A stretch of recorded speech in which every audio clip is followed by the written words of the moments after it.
జమ్మూ కాశ్మీర్లో ఆకస్మిక వరదలు తీవ్ర విషాదాన్ని నింపాయి.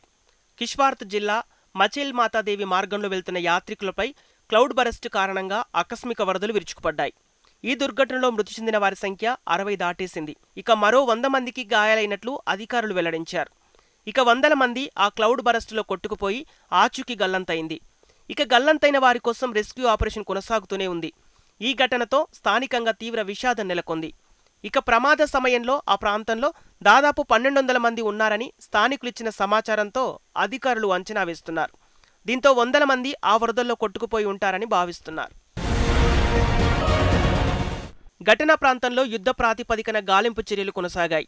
పోలీసులు, ఎస్డీఆర్ఎఫ్ సిబ్బంది, స్థానిక స్వచ్ఛంద సంస్థలతో పాటు దాదాపు 300 మంది సైనికులు సహాయక చర్యల్లో నిమగ్నమై ఉన్నారు. షచోతి గ్రామ పరిస్థితిపై ముఖ్యమంత్రి ఒమర్ అబ్దుల్లా, లెఫ్టినెంట్ గవర్నర్ మనోజ్ సిన్హాలతో ప్రధాని మోదీ ఫోన్లో మాట్లాడి ఆరా తీశారు. బాధితులను అన్ని విధాలా ఆదుకుంటామని హామీ ఇచ్చారు. ప్రతికూల వాతావరణం కారణంగా హెలికాప్టర్ల సహాయక చర్యలను నిలిపివేశారు. శిథిలాల నుంచి వెలికితీసిన మృతదేహాలను గుర్తించేందుకు బాధిత కుటుంబాలకు వాట్సాప్ ద్వారా ఫోటోలు పంపుతున్నట్లు అధికారులు తెలిపారు. ఇప్పటిదాకా 30 మందిని గుర్తించారు. క్షతగాత్రుల్లో పలువురి పరిస్థితి విషమంగా ఉంది.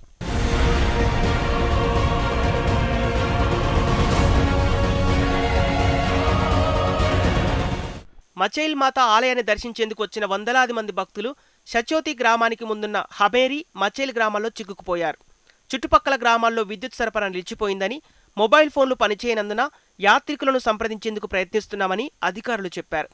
ఉగ్రరూపం దాల్చిన చీనాబ్ నదిలో కనీసం 10 మంది మృతదేహాలు తేలియాడటం తాము చూసినట్లు కొందరు గ్రామస్తులు తెలిపారు. నదీ తీరంలో 8 మంది మృతదేహాలను స్థానికులంతా కలిసి సామూహికంగా ఖననం చేశారు. కిస్తవాడ్ ఆకస్మిక వరదల్లో 500 మందికి పైగా శిథిలాల కింద చిక్కుకున్నట్లు భావిస్తున్నా కొందరు అధికారులు 1000 కూడా దాటొచ్చని చెబుతున్నారు. ఇది తీవ్ర విషాదకరమైన క్షణమని జమ్మూ కాశ్మీర్ మాజీ ముఖ్యమంత్రి ఫరూక్ అబ్దుల్లా ఆవేదన వ్యక్తం చేశారు. మరోవైపు పాకిస్తాన్తో పాటు ఆక్రమిత కాశ్మీర్లోనూ భారీ వర్షాలు బీభత్సం సృష్టించాయి. ఎడతెరిపి లేకుండా అతలాకుతలం చేస్తున్నాయి. గత 36 గంటల వ్యవధిలో 214 మంది చనిపోగా పదుల సంఖ్యలో జనం గల్లంతయ్యారు. అనేక మంది తీవ్రంగా గాయపడ్డారు. ఖైబర్ పఖ్తూన్వా ప్రావిన్స్లో ఆకస్మిక వర్షాలు, వరదల్లో అత్యధికంగా 198 మంది చనిపోయినట్లు అధికారులు ప్రకటించారు. వీరిలో పెద్ద సంఖ్యలో మహిళలు, చిన్నారులున్నారు.